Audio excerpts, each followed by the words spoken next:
Hello, I'm Annette Young and welcome to the 51%, a show about women reshaping our world. Coming up, concerned about a decline in birth rates, France now provides free egg retrieval for young women, but the health system is struggling to cope as a growing number decide to take up the offer.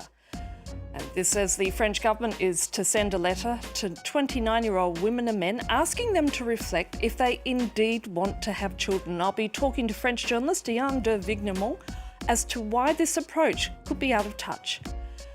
And the Austrian nuns who made headlines when they escaped a retirement home to return to their convent have reportedly won the backing of the Vatican to stay put. But first, and as we've reported on this show before, there is a notable global decline in birth rates. Here in France, the government has now made egg retrieval free for women aged between 29 to 37. It's becoming an increasingly popular choice, yet demand is fast outpacing the capabilities of an already stretched healthcare system, as Antonia Kerrigan reports. At 31, this young Parisian has decided to have her eggs frozen. But she is far from the only one.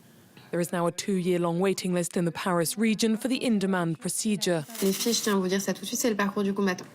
But in a stroke of luck, a slot opened up in April 2027.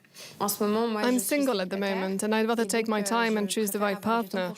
And if that happens a little bit later than planned, at a time when I'm less fertile, I'll still have my eggs from when I was 31.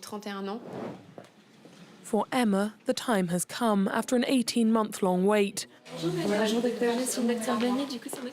And now she will have her fertility tests, midwife and gynecological consultations in the space of just a few hours.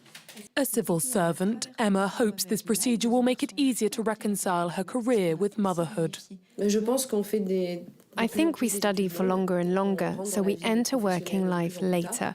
So it takes longer to reach a certain point in our careers. We're lucky to be able to do this now in France, as to have children later. In 2021, France made the procedure available free of charge to all women aged 29 to 37. They pay only an annual €40 fee for storage until their 47th birthday, at which their samples are disposed of. As a result, demand has increased tenfold. Montpellier Hospital is even running out of storage space. We have between 6,000 and 9,000 oversights in this vat. We can't make any more room, and we can't add any more vats for security reasons. Meanwhile, in the operating theatre, surgeons go from one egg retrieval to the next. All those little black circles on screen are the follicles, pockets of liquid containing eggs, which have grown larger as a result of ovarian stimulation. This hospital has had to take on 11 extra people to run the service, but it's still not enough. The demand is exponential, and as the wait time is over 2 years, when a woman over 35 contacts us, we encourage her to go abroad because we don't have the means to help them quickly. Emma is being briefed on the hormonal injections to take before the retrieval in September. Vous pouvez faire l'injection sur la cuisse, sur le ventre.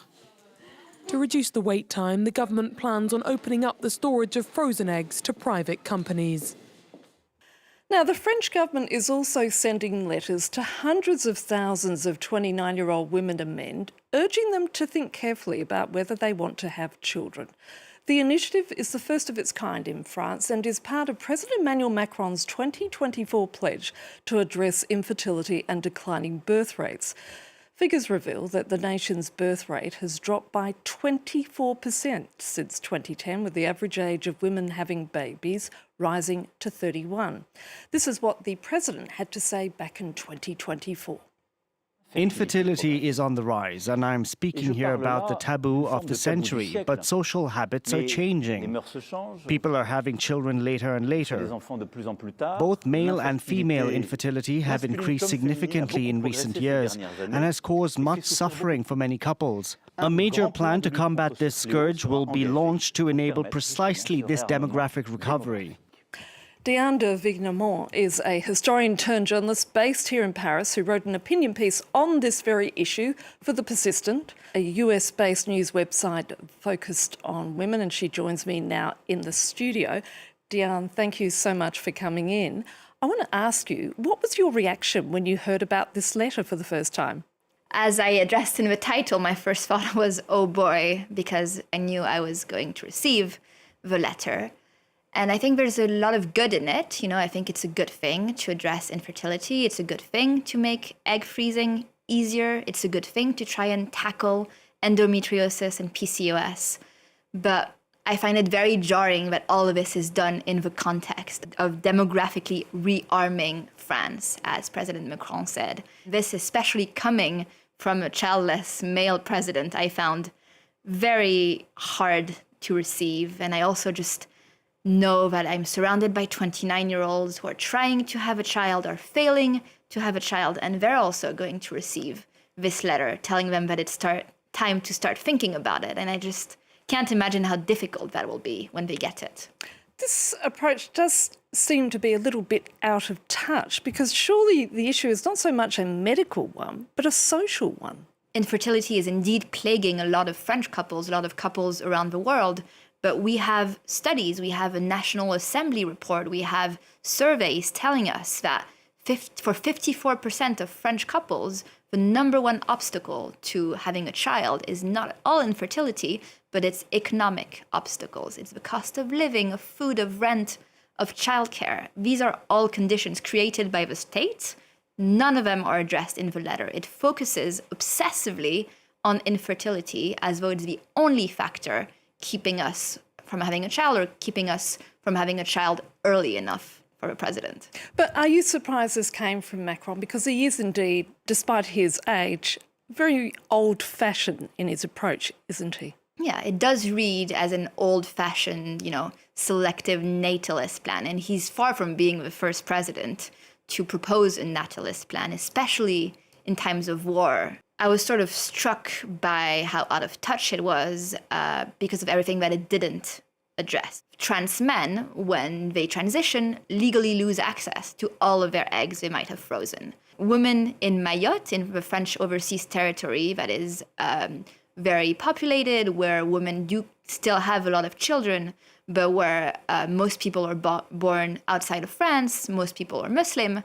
Well, they're not trying to increase infertility. Instead, what they're doing is that since 2024, every woman who goes to hospital in Mayotte is offered tubal litigation. Now, this letter is going to be sent to French citizens, but not to French residents. So what does that say about this approach?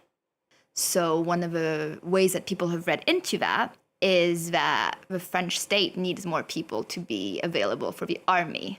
And that sort of matches the militaristic language of demographic rearmament that Macron used. It also matches, what the head of the army recently said in a conference in front of French mayors, where he said that France needs to be ready to sacrifice more of its children. This is clearly a global issue, and having said that, France has traditionally prided itself on having a relatively higher birth rate than its European neighbours. That no longer is the case. So what should the French government, and in fact, not just the French government, but other governments be doing about this issue, therefore? So if you listen to the citizens and to the reasons they're giving for not having children, the primary things to address would be childcare, would be maternity wards that are not falling into disrepair. We have in France, one of the highest infant and maternal death rates among our neighbors. You've got a massive scandal in France right now of, sexual abuse in childcare. If you address these sort of systemic issues of everything that is scaring us, keeping us from deciding to birth children, before we even discover that we might be infertile, these are happening long before we make that discovery. Diane, it's been a pleasure speaking to you. Thank you so much. Thank you. Now is a story which made headlines across the globe. Last year, 3 nuns in their 80s fled their retirement home and returned to their convent near Salzburg in Austria, where they had spent most of their lives. But after a bitter dispute with church authorities, the Vatican is reportedly backing their right to remain there more than 2 years after they were removed very much against their will. Eliza Herbert has more. They are affectionately known as the rebel nuns. Sister Rita, Sister Regina, and Sister Bernadette. These three octogenarians are now famous for their great escape. They went on the run from their retirement home to return to their beloved convent at the foot of the Austrian Alps. I'm so happy to be back home at the convent, in this chapel where the three of us took our vows. Can you imagine? For me, that was in 1967. In 2023, they were forcibly moved into care by their religious superior, Provost Markus Grassel. He had decided the ageing sisters could no longer live safely at the convent. Depressed at being taken from their home against their will, they decided to act. Like my two sisters, I got ready. I packed a few things in a small bag. In September 2025, with the help of their former students, they were picked up in a clandestine operation. We had called a locksmith to break the padlocks and open the doors to our convent. And we succeeded. It was like something out of a crime movie. But their return was bittersweet.